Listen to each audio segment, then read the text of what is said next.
Dum.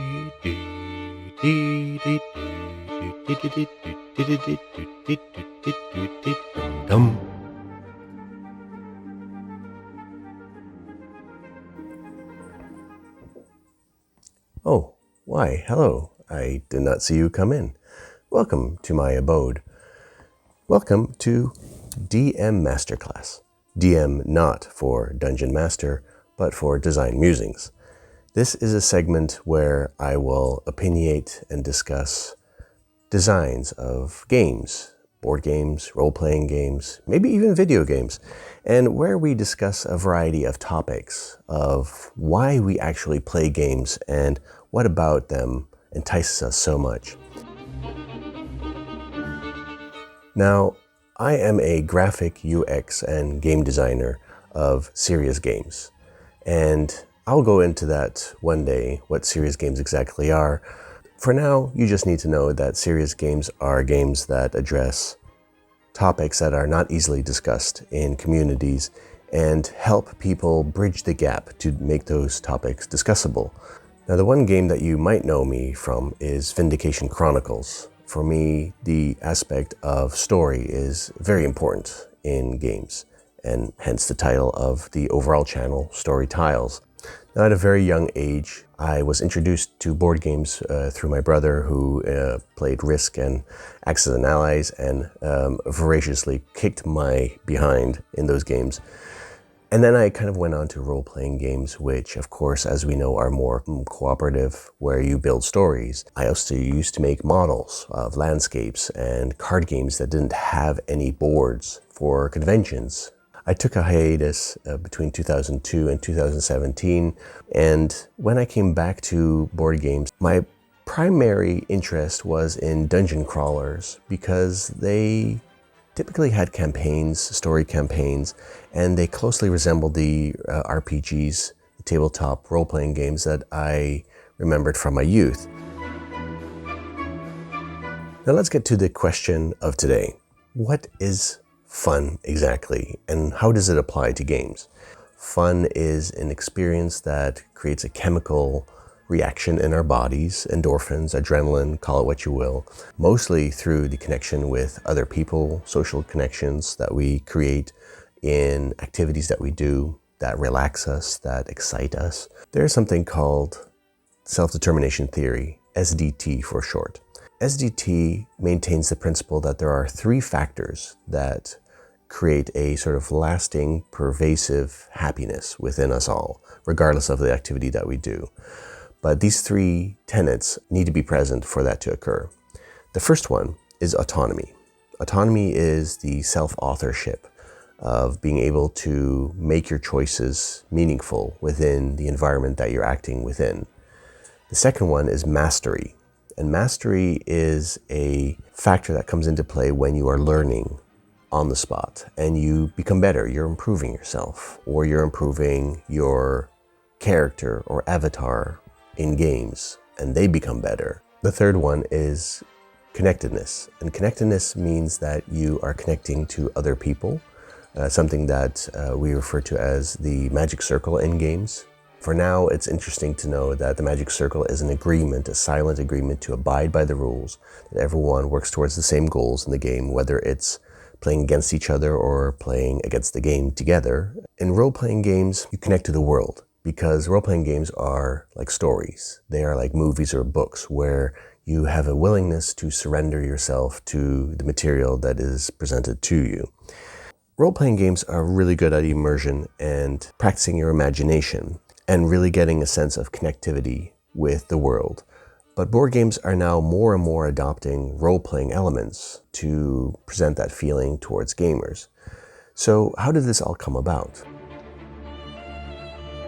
For that, we need to look at the history of games and the evolution of designs that occurred throughout them. First, there were competitive games, dice games, card games, abstract games like chess and checkers, and other forms where you manipulated pieces on a board. And these were very simple, very structured, competitive tools to hone our tactical and strategic skills against often just one other opponent. Later on, this expanded into becoming war games, where the tactical and strategy decisions of players were simulating actual combats that took place in real life. And there would be dozens, if not hundreds, of miniatures on a grand landscape placed on a board that was highly realistic.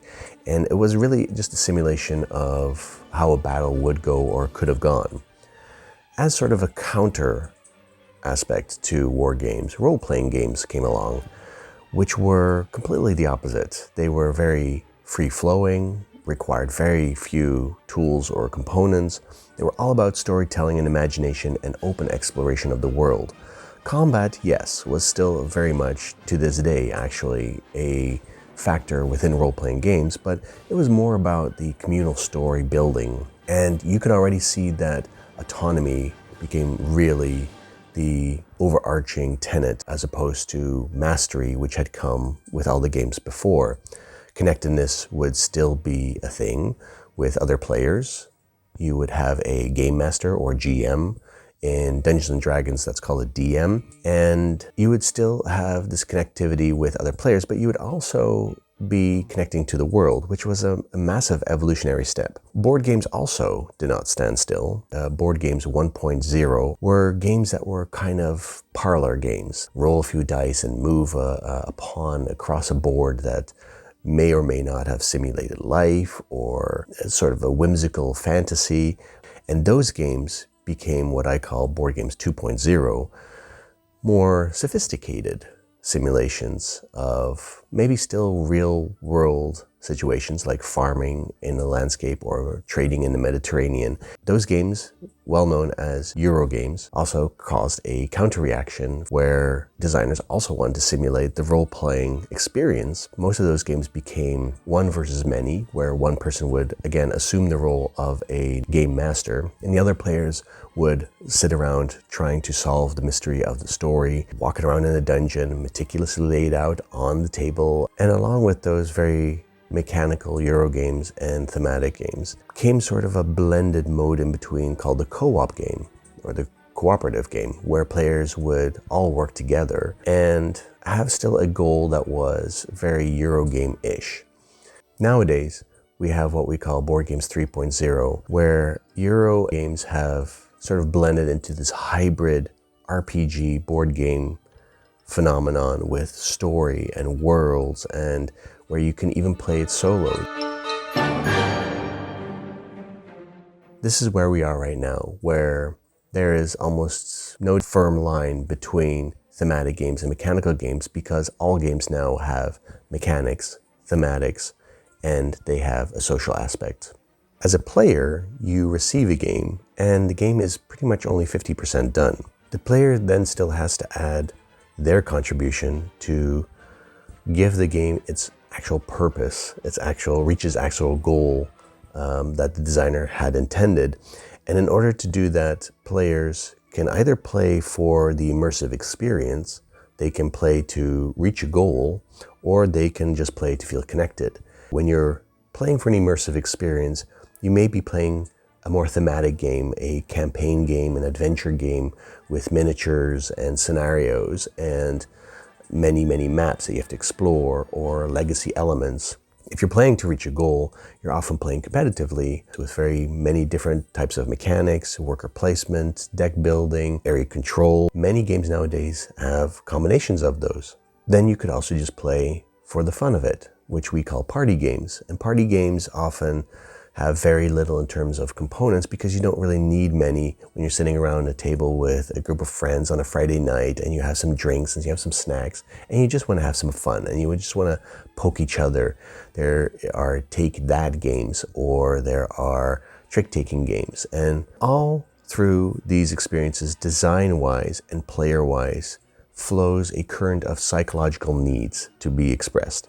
There is the need for self-expression, the need for a designer to put their stamp on a particular type of game that they are designing. For players, it's feeling smart. It's feeling that they have accomplished something, that they have not only reached the goal, but that they have had a satisfying experience. Pretty much the same as when you would go to, like, say, a football match. and you would see the players on the field, and it almost wouldn't matter who exactly won as long as the game was really good. It's about the journey there. It's about having a satisfied hour or 2 hours or maybe even 3 or 4 hours of gaming time where you got to do what you really wanted to do and you felt good about it. And then the connection, of course, the connection with other players, the connection with the world or the game itself, the connection with the abstract strategy or tactics that you were employing. All of these things come into play as well. So that's it for today, a brief cursory examination of why we play games and the various levels from designer, player, to the psychological needs that we have underneath them, the various types of games, of course, which we'll be going into in future episodes. We will look at board games. We will look at role-playing games. We will look at playing solo or co-op or competitive. We will look at the general classification of open games versus closed games. We will look at mechanics, strategy, history, the future of board games, trends that are currently on their way, and we will look at designers and the type of games that they created and why they created them. We will compare them to movies, books, and we will also even look at the elusive, the RPG in a box. So I hope that you will enjoy watching these videos and that you will explore them with me, because after all, what are board games if you don't always keep exploring?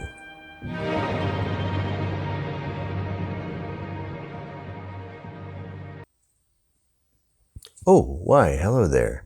I did not see you come in. Welcome to Dungeon Master. No, it's not the Dungeon Master, it's Design Musings. Open book, insert foot. Oh, why, hello there. I did not see you come in to my warm and abode. Well, obviously it's warm, there's a fireplace there. Take 3. And along with those very mechanical Euro games and very thematic games,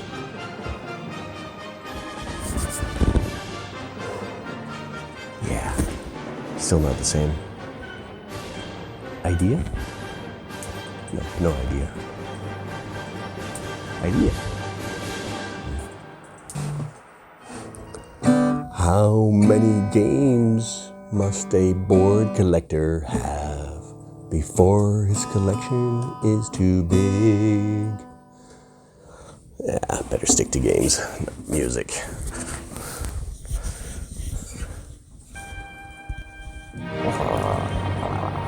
That's a wrap.